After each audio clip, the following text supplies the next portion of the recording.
ผู้ชายของฉันไม่ชอบทุเรียนเลยทั้งสองคนแต่ตามใจดิฉันมากค่ะ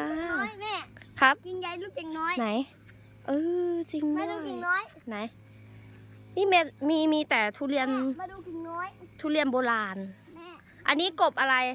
กบแม่เท่าแม่มาดูเก่งน้อยมาดูเก่งน้อยสิกิ่งน้อยโอ้โหทุเรียนอย่างเยอะแต่ลูกนี้อยู่กี่เดือนอย่างเงี้ย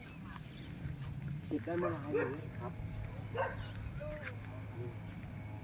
20/3แสดงว่าเริ่มออกวันที่20/3กับ6/4มี2ชุดเนี่ย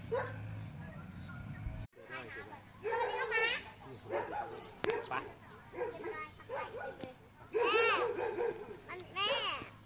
มันทักทายก่อนกลับบ้าน